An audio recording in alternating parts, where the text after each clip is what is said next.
పక్కనే ఉంటారు, కలిసి యుద్ధం చేస్తారు. కానీ మన వ్యక్తిగత సంభాషణలు మాత్రం రహస్యంగా రికార్డ్ చేస్తారు. అవును, అంతర్జాతీయ దౌత్య ప్రపంచంలో అత్యంత విశ్వసనీయ మిత్రులుగా పేరొందిన అమెరికా, ఇజ్రాయెల్ దేశాల మధ్య ఇప్పుడు రహస్య నిఘా యుద్ధం తీవ్ర కలకలాన్ని రేపుతోంది. ఇరాన్తో శాంతి ఒప్పందం కోసం అమెరికా జరుపుతున్న అత్యంత రహస్య చర్చలపై ఇజ్రాయెల్ నిఘా సంస్థలు నజర్ పెట్టాయన్న సంచలన నివేదిక ఇప్పుడు వైట్ హౌస్ను ఉలిక్కి పడేలా చేసింది.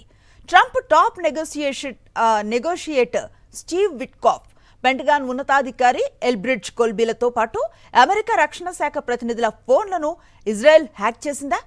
అమెరికా సైనిక స్థావరాల్లోనే ఇజ్రాయెల్ స్పైలు లిజనింగ్ డివైజ్లు పెట్టారా? మిత్రదేశాల జాబితాలో ఇజ్రాయెల్ను అమెరికా ఇప్పుడు అత్యంత ప్రమాదకరమైన కౌంటర్ ఇంటెలిజెన్స్ థ్రెట్గా ఎందుకు ప్రకటించింది? పెంటగాన్ లోపల జరుగుతున్న ఇన్సైడ్ స్టోరీ ఇప్పుడు చూద్దాం. అమెరికా, ఇజ్రాయెల్ ఒకరిపై ఒకరు నిఘా పెట్టుకోవడం అంతర్జాతీయంగా కొత్తేమీ కాదు. కానీ ఈసారి ఇజ్రాయెల్ నిఘా సంస్థలు లక్ష్మణ రేఖ దాటేశాయి అనే ఆందోళన అమెరికా రక్షణ వర్గాలలో వ్యక్తమవుతుంది.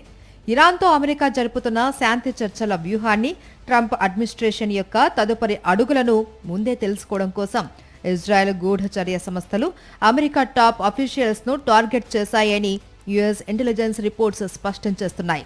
ట్రంప్ ప్రధాన రాయబారి Steve Witkoff, Pentagon policy head Elbridge Colby, middle east వ్యవహారాల ప్రతినిధి మైఖెల్ డిమినోల కదలికలపై ఇజ్రాయెల్ డేగ కన్ను వేసినట్టు సమాచారం. అమెరికాకు చెందిన డిఫెన్స్ ఇంటెలిజెన్స్ ఏజెన్సీ రూపొందించిన ఒక అంతర్గత నివేదిక ప్రకారం ఇజ్రాయెల్ నుంచి ఎదురవుతున్న కౌంటర్ ఇంటెలిజెన్స్ ముప్పు స్థాయిని హై నుండి క్రిటికల్, అంటే అత్యంత ప్రమాదకరమైన స్థాయికి పెంచారు.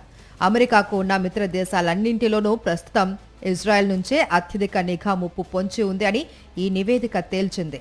ఇజ్రాయెల్లో పర్యటించిన అమెరికా రక్షణ సిబ్బంది ఫోన్లలో రహస్యంగా కమ్యూనికేషన్ ట్యాపింగ్ సాఫ్ట్వేర్లను ఇన్స్టాల్ చేసినట్లు అధికారులు గుర్తించడమే ఇందుకు ప్రధాన కారణం. ఇజ్రాయెల్ గూఢచర్య ప్రయత్నాలు ఈనాటివి కావు.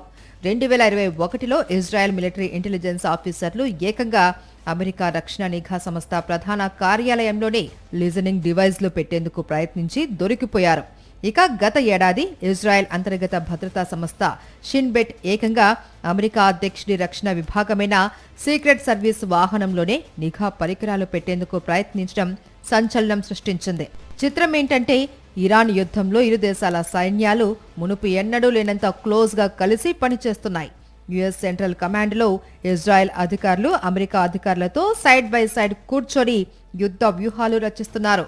కిర్యాత్ ఘాట్లోని సంయుక్త కేంద్రంలో గాజా కాల్పుల విరమణపై కలిసి పనిచేస్తున్నారు. కానీ ఇదే భవనంలో అమెరికాకు మాత్రమే పరిమితమైన ఒక ప్రత్యేక ఫ్లోర్ ఉంది. అలాగే ఇజ్రాయెల్కు మాత్రమే పరిమితమైన మరో ఫ్లోర్ ఉంది.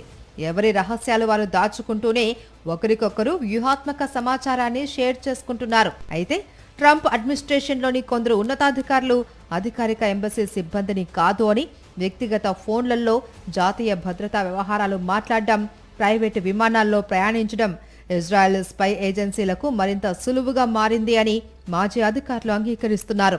ఇరాన్లోని కఠిన గురుస్వామ్య ప్రభుత్వాన్ని కూల్చేయాలి అని ఇజ్రాయెల్ భావిస్తూ ఉంటే, అమెరికా మాత్రం ఇరాన్ సైనిక సామర్థ్యాన్ని తగ్గించి చర్చల టేబుల్ పైకి తీసుకురావాలి అని చూస్తుంది.